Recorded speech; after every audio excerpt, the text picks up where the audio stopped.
आज जब एक बच्चा दिल्ली में पैदा होता है, उसका पहला सांस सिर्फ हवा नहीं, छोटे छोटे पार्टिकल्स जो उसके लंग्स में जाते ही उसकी जिंदगी का पहला सिगरेट बन जाते हैं।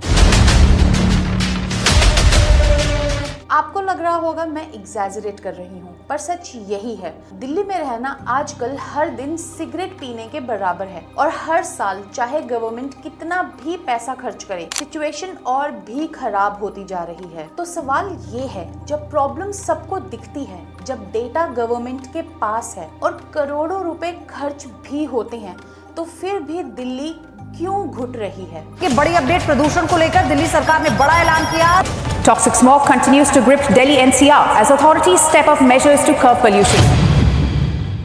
नवंबर आता है और दिल्ली एकदम से गैस चैम्बर बन जाती है। आसमान हर समय ग्रे रहता है, लोग मास्क पहनते हैं, गाड़ियों की आवाज स्मोग में घुल जाती है और AQI यानी कि एयर क्वालिटी इंडेक्स 400 या 500 और कभी कभी तो बियॉन्ड स्केल पहुंच जाता है।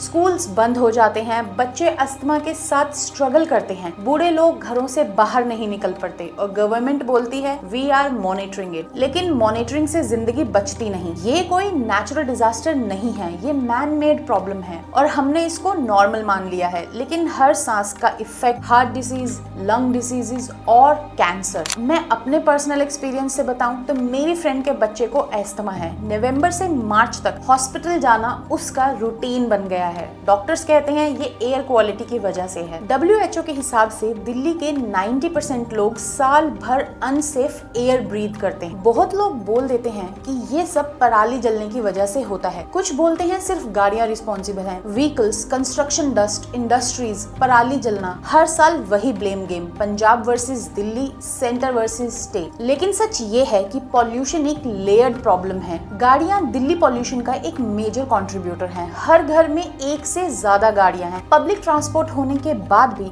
लोग कन्वीनियंस के लिए प्राइवेट कार प्रेफर करते हैं और इससे सिर्फ पॉल्यूशन नहीं बढ़ता, ट्रैफिक भी बढ़ता है, जिससे एमिशन और ज्यादा होता है। कंस्ट्रक्शन डस्ट एक और साइलेंट कंट्रीब्यूटर है। हर जगह बिल्डिंग्स बन रही हैं, सड़कें बन रही हैं, फ्लाईओवर्स बन रहे हैं, लेकिन dust control rules ground level पे फॉलो होते हुए कम ही दिखते हैं। इंडस्ट्रीज, पावर प्लांट्स और फिर सीजनल पराली का जलना, ये सब मिलकर एक ऐसा मिक्स बनाते हैं जिसका इफेक्ट सिर्फ दिल्ली नहीं, पूरे NCR रीजन में देखने को मिलता है। इसीलिए जब हम सिर्फ एक चीज को ब्लेम करते हैं, हम रियल सॉल्यूशन से दूर चले जाते हैं। और even BS6 fuel, construction bans, fire cracker bans, anti smoke guns सुनने में काफी स्ट्रॉन्ग लग रहा है। अब यहीं पे कुछ बोलेंगे कि गवर्नमेंट ने कुछ भी नहीं किया, ये बोलना गलत होगा। किया तो है, लेकिन सवाल ये है कि क्या वो काफी है? और इवन स्कीम लॉन्च हुई। स्टार्टिंग में लोगों को लगा कि शायद ये काम करेगी। सड़कों पर गाड़ियां कम दिख रही थी, लेकिन धीरे धीरे लूप होल सामने आ गए। लोग दूसरी गाड़ी लेने लगे, कैब यूसेज बढ़ने लगा और long term impact almost zero रहा। ग्रैप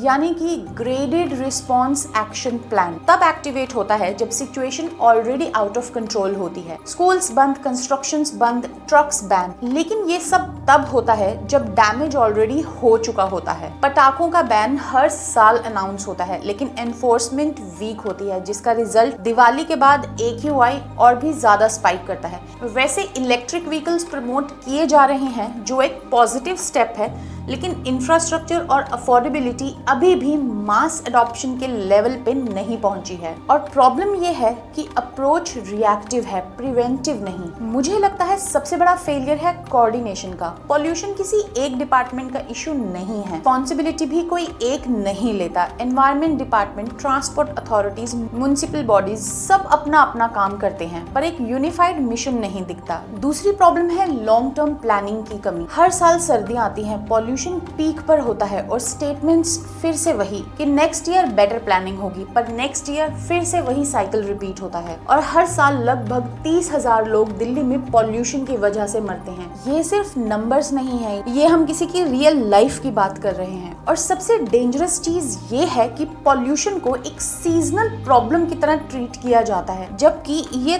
365 दिन का हेल्थ इशू है। अब थोड़ा बाहर की कंट्री से कंपेयर करके देखते हैं, क्योंकि पॉल्यूशन सिर्फ इंडिया का प्रॉब्लम नहीं रहा है। लंदन जैसे शहरों ने स्ट्रिक्ट एमिशन जोन्स बनाए हैं। अगर आपकी गाड़ी पॉल्यूशन नॉर्म्स फॉलो नहीं कर तो आप सिंपली सिटी के सर्टेन एरियाज में एंटर नहीं कर सकते। चाइना का बीजिंग कभी दिल्ली से भी ज्यादा पॉल्यूटेड था, लेकिन वहाँ की फैक्ट्रीज को रिलोकेट किया गया, कोयले का यूसेज रिड्यूस हुआ और स्ट्रिक्ट मॉनिटरिंग की गई। आज भी वहाँ प्रॉब्लम्स हैं, लेकिन सिचुएशन कंट्रोल में है। जापान टोक्यो में पब्लिक ट्रांसपोर्ट इतना रिलायबल और एफिशिएंट है कि प्राइवेट कार रखना नेसेसिटी नहीं, लग्जरी लगती है। डिफरेंस टेक्नोलॉजी का नहीं है, डिफरेंस है इंटेंट और एग्जीक्यूशन का। दिल्ली के लिए सॉल्यूशंस एग्जिस्ट करते हैं, लेकिन उनको सीरियसली इंप्लीमेंट करना पड़ेगा। पब्लिक ट्रांसपोर्ट को सिर्फ अवेलेबल ही नहीं, अट्रैक्टिव भी बनाना होगा। Last mile connectivity, safety, frequency सब इम्प्रूव करना होगा और इतना एफिशिएंट बनाना होगा कि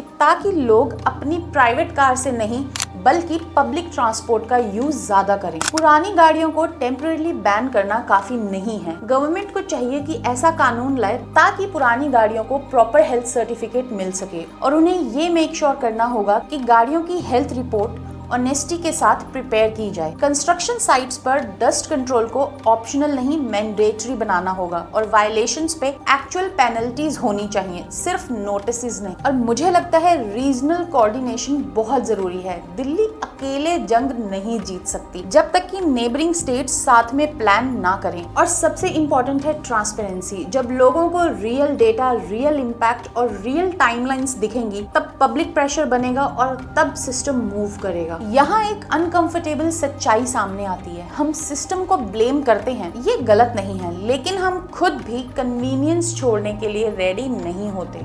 हम साफ हवा भी चाहते हैं और प्राइवेट कंफर्ट भी चाहते हैं, ग्रोथ चाहते हैं, पर उसके साइड इफेक्ट्स एक्सेप्ट नहीं करते। जब तक हम सिर्फ कंप्लेंट करते रहेंगे और अपनी हैबिट्स पे सवाल नहीं उठाएंगे, सिस्टम को भी प्रेशर फील नहीं होगा। तो असली सवाल ये नहीं कि दिल्ली की हवा कब साफ होगी, असली सवाल ये है कि क्या हम इतनी गंदी हवा में जीने की आदत डाल चुके हैं? क्योंकि जिस दिन पॉल्यूशन हमारे लिए सिर्फ एक नंबर बन जाता है, उस दिन प्रॉब्लम और भी गहरी हो जाती है। साइलेंस सिर्फ चुप रहना नहीं होता, कभी कभी साइलेंस भी सिस्टम के फेल होने की एक वजह बन जाता है। प्रॉब्लम हवा नहीं है, प्रॉब्लम सिस्टम है, और सिस्टम तभी बदलता है जब लोग सवाल पूछना बंद नहीं करते। अगर ये वीडियो अच्छा लगा हो तो लाइक सब्सक्राइब जरूर करना, और मैं मिलती हूँ आपसे अगले वीडियो में। तब तक के लिए थैंक यू फॉर वॉचिंग।